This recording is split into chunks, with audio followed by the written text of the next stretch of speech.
खुद अपने अल्फाजों में बताएंगे। तो आए इनसे पूछते हैं। अस्सलाम वालेकुम बॉब्स। वालेकुम अस्सलाम। कैसे हैं भाई आप? ठीक ठाक सर हैं? कैसे हैं आप? ठीक हैं? तबीयत ठीक है आपकी? अल्हम्दुलिल्लाह। आप बताएं, ठीक ठाक है? अल्लाह का शुक्र सर, अल्लाह का शुक्र। बॉब्स आपको बहुत बहुत मुबारक हो मेरी तरफ से और पूरे पाकिस्तान की तरफ से। आज माशाल्लाह आप नंबर 1 बैट्समैन बने हो, तो कैसा फील हो रहा है? क्या आपके दिमाग में चीज़ें चल रही होती है? मैं सिर्फ वो जानना चाहता हूँ कि इस वक्त आप बॉब्स क्या सोच रहा है? देखें, ये जर्नी अगर स्टार्ट की जाए तो शुरू से ही यही था कि बेस्ट बैट्समैन बनना है और पाकिस्तान का नाम रोशन करना है। तो वो एकदम ऐसे नहीं होता कि अगले दिन आप बन जाते हैं या एक साल बाद बन जाते हैं। उसके पीछे काफ़ी journey, performances, match winning performances करनी पड़ती हैं आपको। मेरा एक शुरू से यही था कि मैं बहुत डाउन हो जाता था कि अगर मेरे से परफॉर्म ना हो, लेकिन वो चीज़ मेरे जब आहिस्ता आहिस्ता मैं क्रिकेट खेला तो वो चीज़ मेरे नेगेटिव चीज़ में जाती थी कि मैं उस चीज़ में जब शेल में जाता था तो मैं नेगेटिव चीज़ें सोचना शुरू कर देता था। लेकिन अब वो चीज़ मैंने ओवरकम की है, जिससे मुझे बहुत फ़ायदा हुआ है। तो छोटे छोटे गोल्स और टाइम बाय टाइम चीज़ें सीखी हैं और जो मिस्टेक्स थी, जो एक जोन था, उस जोन से निकला मैं। जो मेरा कंफर्ट लेवल जोन था उससे निकला, उससे निकल के डिफरेंट चीज़ें ट्राई की।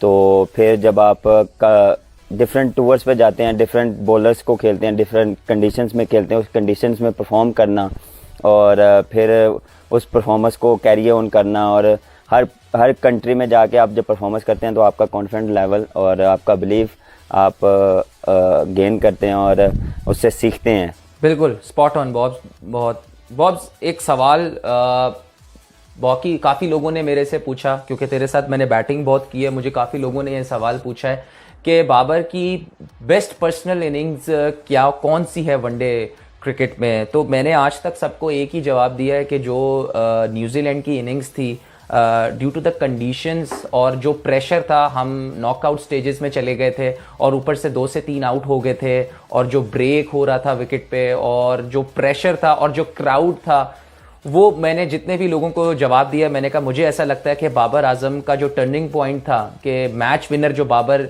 बना है, कि बाबर ने वो फील किया कि मैच जितवाने की जो फीलिंग होती है वो क्या होती है, मुझे ऐसा लगा कि वो उस मैच के बाद डिफरेंट हो गया था। तो उसके बारे में मैं आपसे जानना चाहता हूं कि वो आपकी भी क्या फेवरेट इनिंग्स है? बिल्कुल बिल्कुल इमी, वो भी मेरी फेवरेट इनिंग्स थी और उससे मुझे काफ़ी कॉन्फिडेंस मिला था, क्योंकि वर्ल्ड कप का मैच और टीम को ज़रूरत थी उस टाइम पे और वहाँ पे परफॉर्म करना, लोगों का चेयर अप करना, बैक करना और डिफरेंट कंडीशन, मुश्किल कंडीशंस थी और 2 आउट हो गए थे हमारे वहाँ पे और मैं और फीस भाई खेल रहे थे और कोशिश यही कर रहे थे कि इस पार्टनरशिप को जितना लंबा लेके जाएं और उसको लेके जाएं।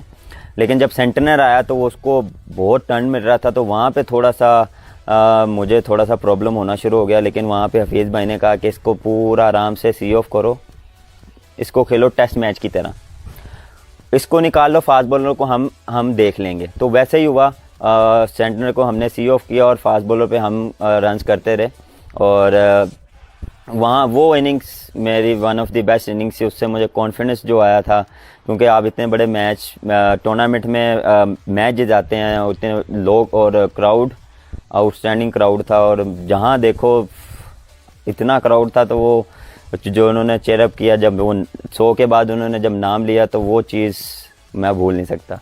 मुझे याद है अभी तक जब हमारी वो न्यूजीलैंड वाली सीरीज है, अगर तुझे भी याद हो कि जब हमने न्यूजीलैंड में गए थे, तेरे से स्कोर नहीं हो रहा था, हम शॉपिंग मॉल गए हुए थे कहीं, हम चार्जर लेने, मुझे याद है। तो हमारी एक उसमें काफ़ी लंबी बात हो रही थी, तो तूने मुझे कह रहा था कि यार स्कोर नहीं हुआ यार मेरे से, जो है मैंने स्कोर करना है। तो उसके बाद फौरन ही, अगर तुझे याद हो कि T20 सीरीज थी न्यूजीलैंड से, तो उसमें तूने बैक टू बैक 50s किए थे।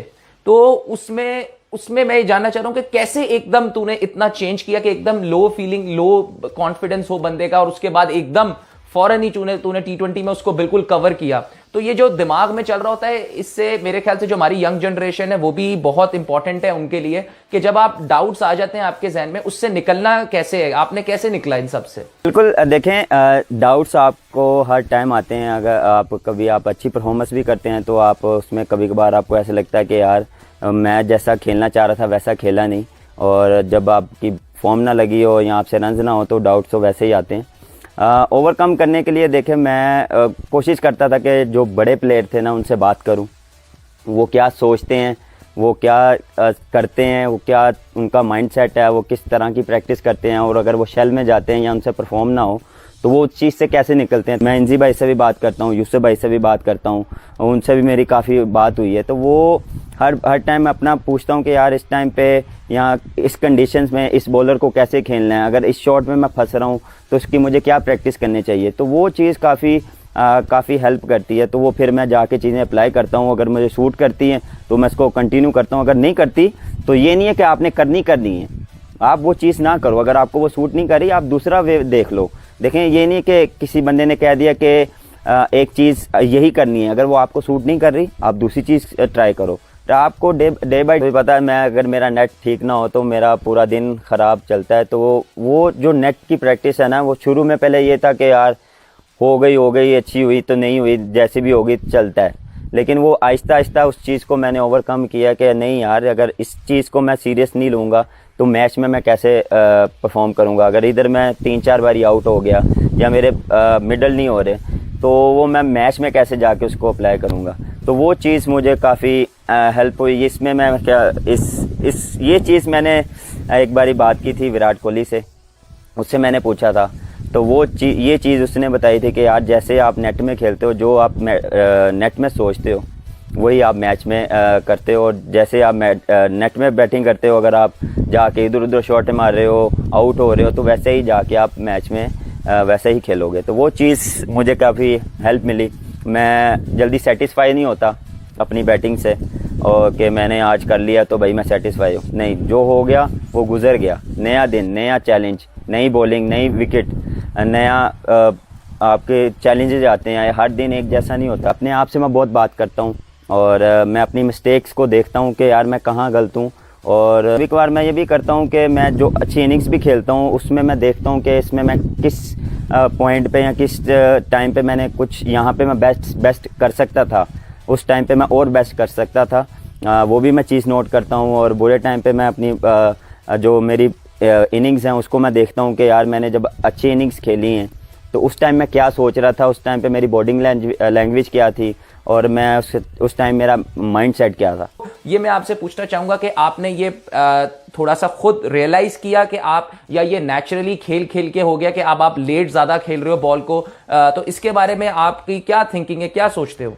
देखिए मैंने मेरे ख्याल से ये जो चीज़ है ना, ये मैंने केन विलियम्स से सीखी है। और जो वो लेट खेलता है, वो जिस तरह हम बात करते हैं ना, कभी कभार हम भी बात करते हैं, बैक पॉकेट पे खेलता है, तो वो चीज़ मैंने थोड़ा सा मुझे लगा कि यार ये जितना करीब खेलता है तो वो उससे ज़्यादा टाइम होता है, उस ज़्यादा कमांड आती है। तो वो आहिस्ता आहिस्ता वो चीज़ स्टार्ट की। और मेरे ख्याल से जितना आप खेलते हो उससे भी एक्सपीरियंस आता है। जब आप बड़े मैचेस में या इंटरनेशनल मैचेस में आप ये ट्राई करते हैं तो वो आपको कॉन्फिडेंस आना शुरू हो जाता है, तो फिर आपको कमांड आनी शुरू हो जाती है। तो वो चीज़ जब मैंने ट्राई की तो वो मुझे काफ़ी बहुत ज़्यादा हेल्प हुआ उससे। तो वो मैंने चीज़ कैरी ऑन की और उससे मुझे काफ़ी फ़ायदा हुआ। देखिए आप जब आप करीब खेलते हैं तो वो आप जितने भी शॉट्स हैं वो अपने करीब खेलते हैं, उससे आपको ज़्यादा फ़ायदा मिलता है और गैप मिलते हैं। तो पहले की बात की जाए तो वो मैं बहुत दूर से खेलता था, क्योंकि मैं तो आपको पता है कि ऑन दी अब थोड़ा सा खेलता हूँ, तो वो मेरी आदत थी। वो जो शुरू की आदत थी वो मेरी ये थी कि मैं ऑन दी अब दूर से खेलता था। जो मुझे अभी तक याद है कि इजाज़ भाई मुझे कहते थे कि तू थोड़ा स्ट्रगल करेगा, क्योंकि नए बॉल पे ऐसे ऑन दी अब यहाँ दूर से ड्राइवें नहीं लगेंगी, क्योंकि तू बहुत दूर से खेलता है। तो वो मुझे 2-3 साल बाद जाके पता लगा कि यार वो बात सही कह रहे थे कि आप जितना अपने करीब खेलेंगे उतना आपके लिए फ़ायदा होगा, उतना आपको कमांड आएगा अपनी बैटिंग पे। तो वो चीज़ें जब आप प्लेयर्स के साथ, आप मैनेजमेंट या किसी भी बड़े प्लेयर के साथ बैठते हैं या वीडियोस देखते हैं तो वो चीज़ काफ़ी हेल्प मिलती है। तो वो जब आप डे बाय डे नई चीज़ें ट्राई करते हैं, एक्सपीरियंस करते हैं, तो फिर आप जब देखते हैं वीडियोस या आप मैच, या आपको फील वैसा आता है कि यार उस बैटिंग में और इस बैटिंग में बहुत डिफरेंस है। अगर तुझे याद हो तू अंडर 19 में थोड़ा फॉल करता था और थोड़ा सा क्रॉस जाता था, तुझे याद है एक तेरे अंडर 19 सीजन में तुझे मीर हमजा ने बहुत दफ़ा लेग बिफोर किया था, तो मुझे वो चीज़ याद है, तुझे पता है कि ये एक ऐसी चीज़ है जो इतनी आसानी से बैट्समैन का जान नहीं छोड़ती। हमने देखें जितने भी बड़े बैट्समैन हैं वो थोड़ा सा फॉल करते हैं और जैसे ही सेट होते हैं तो उसके बाद ज़रा जो है उनकी वो ये सारी, जिसे हम आम अल्फाज में कैंची कहते हैं, वो बेहतर हो जाती है। लेकिन मैंने अंडर 19 में तुझे देखा कि तेरी ये चीज़ जो थी काफ़ी ज़्यादा फॉल थी, और उसके बाद जब मैंने 2 से 2.5 साल बाद तेरी बैटिंग देखी वो बिल्कुल ही डिफरेंट थी कि तेरा माशाल्लाह अब बिल्कुल भी जो है तेरा जो है फॉल बिल्कुल नहीं गिरता, तेरा सर बिल्कुल नहीं गिरता। तो मुझे ये पता है कि ये तूने इसकी कितनी प्रैक्टिसेस की हैं, बट मैं ये तेरे से जानना चाहता हूं कि स्पेशली तूने इसके लिए क्या ऐसा काम किया है कि मेरे ख्याल से अगर हमारे जितने भी बैट्समैन हैं, हमारे अंडर 19 के यंग बैट्समैन, वो अगर इस फेज से गुजर रहे हैं तो उनके लिए काफी हेल्प होगी अगर तू ये बता दे कि तूने कितनी सिमिट पे और कितनी दूसरी जगहों पे प्रैक्टिस की है इसको ठीक करने के लिए। अभी मैं बहुत स्ट्रगल किया था अंडर 19 में भी, और मेरे ख्याल से मैं कुछ 2-3 साल इस चीज़ पे काफ़ी स्ट्रगल किया था, क्योंकि मेरा सर गिर जाता था और मेरा फ्रंट जो पाँव था वो क्रॉस कर जाता था। तो वो फिर मैंने काम किया उस पर, कोशिश की उस पाँव को कंट्रोल करने की और सर को कंट्रोल करने के लिए। तो मैं इधर मंसूर भाई ने मेरा काफ़ी इस चीज़ में हेल्प की थी। मुझे वो मशीन पे नॉकिंग करवाते थे और वो मुझे सिर्फ यही कहते थे अपने सर को कंट्रोल रख और पाँव को ज़्यादा क्रॉस ना कर, अगर उठाना भी है तो उठा के वहीं पे रख ले और सिर्फ स्ट्रेट बॉल की तरफ जा। तो उससे मुझे काफ़ी हेल्प मिली। और अंडर आर्म छोटी नॉकिंग से भी, क्योंकि आप जब स्लो बॉल फेंकते हैं तो आप सिर्फ सर के साथ खेलते हैं, तो उससे भी मुझे काफ़ी फ़ायदा हुआ। और मुझे इस चीज़ से निकलने में मेरे ख्याल से साल लगा था, तो मुझे 1 साल लगा इस चीज़ को ठीक करने में। देखें जब आप आपकी कोई भी चीज़ परफेक्ट नहीं होती, कोई ना कोई चीज़ आप में डिफ़ॉल्ट होता है, तो वो आप पे है कि आप कितनी जल्दी इसको ठीक कर सकते हैं। और मेन थिंग ये है कि कितनी जल्दी आपको पता लगना चाहिए कि आप कहाँ मिस्टेक करें और आप कहाँ फंसते हैं। तो वो चीज़ काफ़ी मुझे हेल्प मिली है। उसके बाद मैं ऑस्ट्रेलिया में फिर स्ट्रगल किया, जो आप बात कर रहे हैं ना, वो वहाँ टेस्ट मैच में मैंने स्ट्रगल किया। हाँ, वहाँ पे भी मैंने स्ट्रगल किया, फिर मैंने आके काम किया उसी पे। तो वो मेन थिंग ये है कि आप जितना सर को कंट्रोल करेंगे, वो मेरे ख्याल से मैं ज़्यादा बता सकता हूँ जब ऑन प्रैक्टिस होऊंगा। तो ऐसे मैं वीडियो पे बता नहीं सकता, प्रैक्टिस पे होऊंगा तो ज़्यादा मैं आपको ज़्यादा अच्छी तरीके से एक्सप्लेन कर सकता हूँ।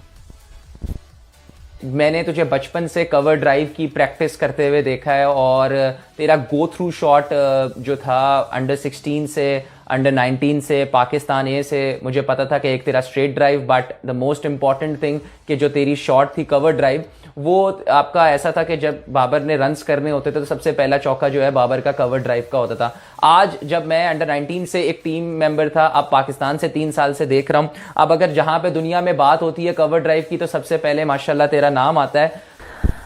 यार इस पे मैंने काफ़ी मेहनत की है, शुरू से ही मुझे शौक़ था। शौक़ मुझे इस पे पड़ा कि मैं एबी डिविलियर्स को देखता था और एबी डिविलियर्स की कवर ड्राइव बहुत अच्छी लगती थी मुझे। और उस टाइम पे मैं जो देखता था वो जैसी शॉट मारता था उसको मैं जाके कॉपी करता था और मैं प्रैक्टिस करता था। और वहाँ से फिर मेरी स्टार्ट हुई और मैंने ऑलमोस्ट जब मैंने क्रिकेट स्टार्ट की तो डेली मैं जाके, अगर नेट स्टार्ट होता था 2 बजे तो मैं जाता था 11 बजे, और 11 बजे जाके पहले ट्रेनिंग करनी और उसके बाद जो समझ में आता, जो ट्रेनिंग का पता था, राउंड लगा लिए 5, और उसके बाद फिर हम 4 लड़के होते थे जो आपस में नॉकिंग करवाते थे। तो वहाँ पे सीमेंट पे नॉकिंग करनी 1-1 घंटा, तो वहाँ पे आदत पड़ी।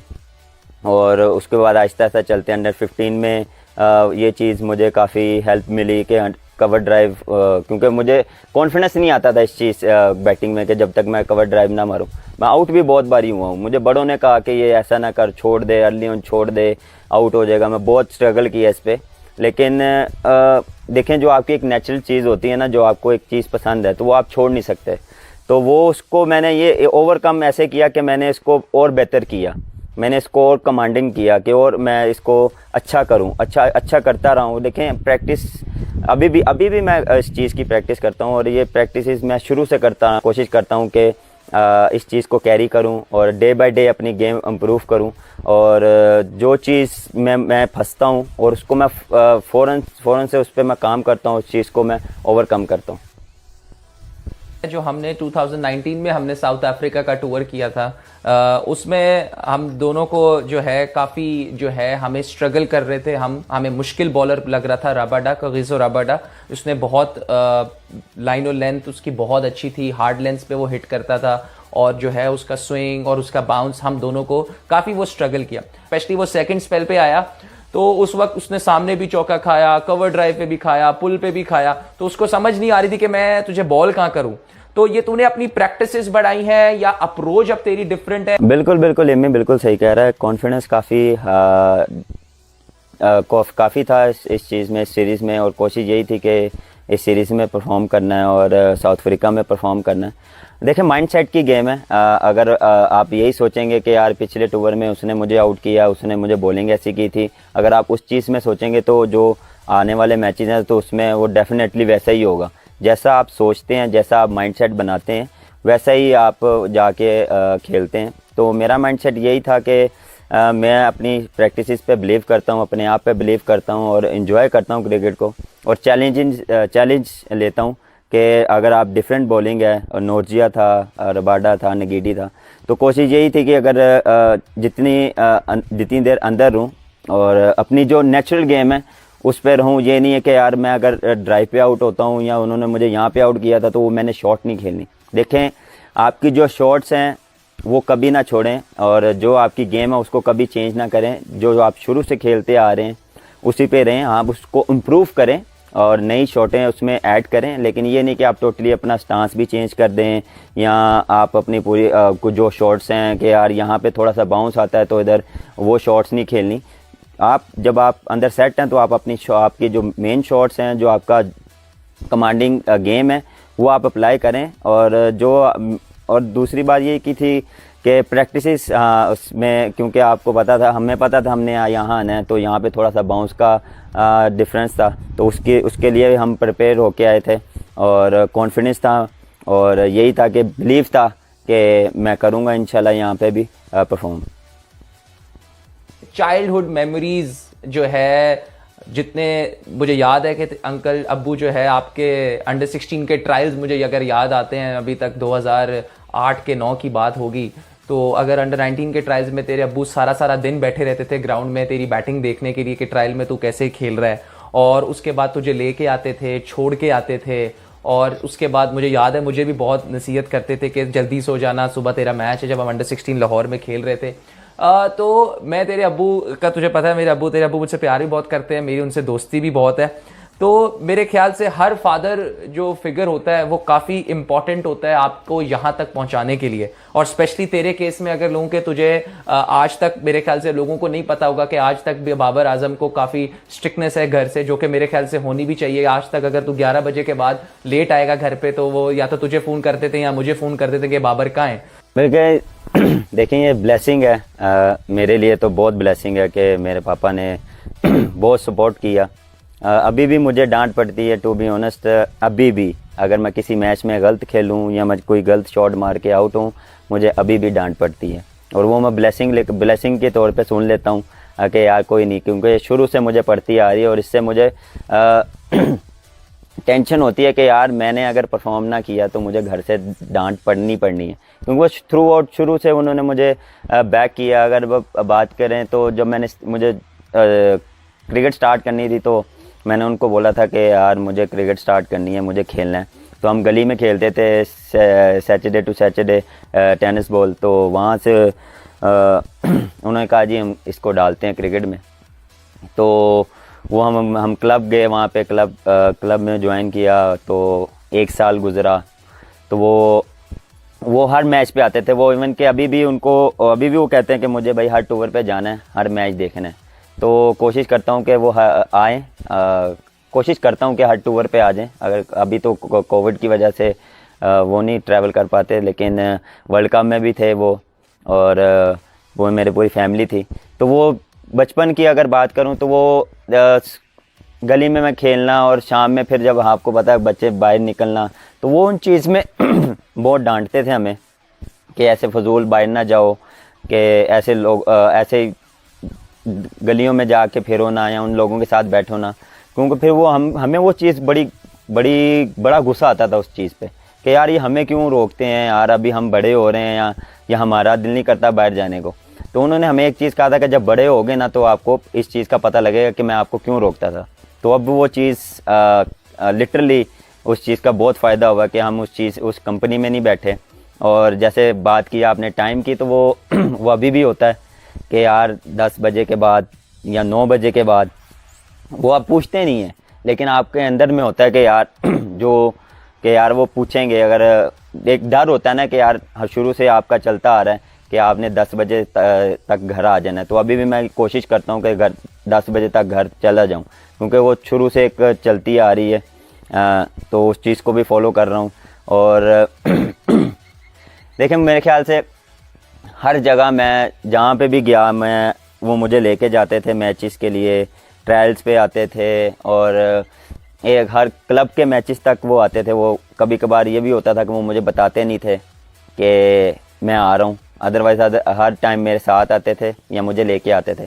तो कभी कभार ये भी होता था कि मैं देखूँ ये क्या करता है, बताए बगैर आ जाते थे। और कभी कभी मैं आउट हो गया तो मैं कहता था कि यार आज मैंने इतना किया है या मैंने ऐसे आउट हुआ। तो वहाँ से मुझे पड़ती थी डांट कि मैं पीछे बैठा था छुप के, तो झूठ बोल रहा है मेरे साथ। तो वो चीज़ भी मुझे काफ़ी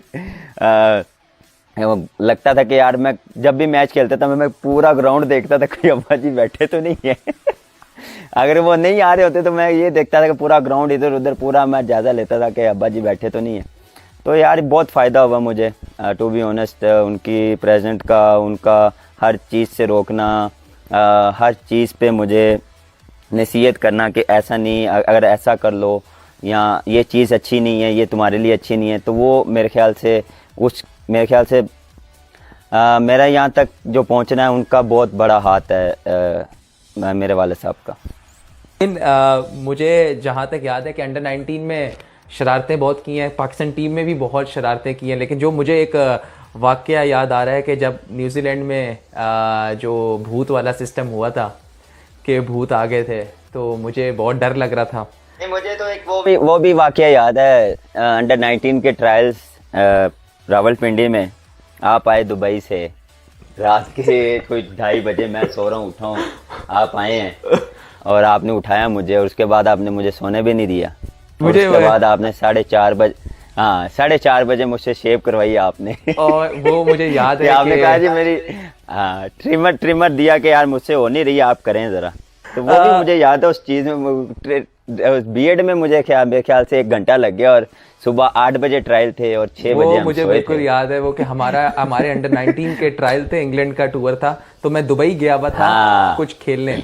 तो मैं रात को आया था ब्लू स्काई होटल में पिंडी, तो रात को 2:30 बजे में आया था, और मेरी बीएड काफ़ी बड़ी भी थी, तो मुझे उस वक्त बीएड करनी नहीं आती। तो इन भाई साहब ने जो है बीएड की थी कोई सवा घंटा जो है लगा के वो बीएड की। और उसके बाद मुझे याद है हमने वो वहां से साइड पे चौक पे फ्रूट चाट वाला भी था, हमने कहा था कि हम भूख लग गई थी हमें, क्योंकि हम सारी रात नहीं सोए थे, अगले दिन ट्रायल थे और हमने जाके फ्रूट चाट भी खाई थी। और अगले दिन तुझे याद है कि जो ट्रायल में कैच गया था, ट्रायल में क्या हुआ था? ट्रायल में क्या हुआ था? मैं 0 पे, आप अगले दिन ट्रायल थे हमारे, तो अगले दिन जो है ये साहब भी 0 पे, मैं भी 0 पे। और जो फनी बात हुई थी कि एक हम ये स्लिप में खड़ा हुआ था और ऊपर कैच गया था, और ये कैच पकड़ने के और बॉल इसके हाथ भी नहीं लगा, इतनी नींद आई हुई थी हमें इतनी नींद आई हुई थी। तो मैं इनसे यही कह रहा था, मैं कहा हमारे किस्से बहुत ज्यादा हैं कि जो याद मुझे मतलब बहुत है, मुझे याद करने को इतने हो जाएंगे कि इसमें टाइम गुजर जाएगा। लेकिन ये 1-2 वाक़े ऐसे हैं कि जो मुझे या एक और वाक़या भी है, अगर तुझे याद हो अंडर 19 वर्ल्ड कप में 2012 था, रमज़ान ही चल रहा था, तो हम जाके वो फ्रोजन पराठे लेके आए थे कि जी हम खुद कुकिंग करेंगे, मैं, तू, नवाज, उस्मान कादिर। और उसके बाद जब हम पहली दफा गए थे, हमें नहीं पता था कि अगर धुआं जाता है तो सायरन बज जाते हैं। तो उसके बाद जब हमने वो पराठे बनाना शुरू किए तो उधर जो है क्या कहते हैं सायरन बन गया, तो हम समझे कि भाई जो है आग लग गई है, और हम सब नीचे जो है भागते चले हुए। हारून भाई का फोन आया था कि किधर जा रहे हो, तो हमने उन्हें कहा था कि सर आग लग गई है, आप भी नीचे आ जाए। हारून भाई हंसने लग गए थे। तो ये कुछ ऐसे वाक्य हैं जो मेरे ख्याल से मुझे भी बहुत याद रहेंगे। और बॉब, मैं इस बात पे ख़त्म करूंगा कि आपको मेरी तरफ से, पीसीबी की तरफ से और पूरे पाकिस्तान की तरफ से वनडे की रैंकिंग की बहुत बहुत मुबारकबाद। माशाल्लाह आपने T20 में भी तूने नंबर 1 हुआ है, और वनडे में हो गया, टेस्ट में रह गया, तो अल्लाह ताला हम सब की दुआ है कि तू जल्दी से जो है वो उसमें भी आए। और जो सबसे अच्छी चीज़ है, जो अब आपके साथ जो बाकी प्लेयर्स है, वो जो तेरी वाली हंगर है वो सब में आहिस्ता आहिस्ता आ रही है, और जो कि मेरे ख्याल से बहुत अच्छा साइन है। और मेरे ख्याल से इसी बात पे मैं ख़त्म करूँगा। मेरी जान, आपको बहुत बहुत मुबारक, आपके T20 सीरीज़ चल रही है, और अल्लाह करे लास्ट 2 मैचेस में इंशाल्लाह पाकिस्तान जीते और वो सीरीज़ इंशाल्लाह हम दोबारा जीते वनडे की तरह। तो आप सबको बहुत बहुत मुबारक हो बॉब्स, और पूरी टीम को मैं विश करता हूँ good luck rest of the matches के लिए।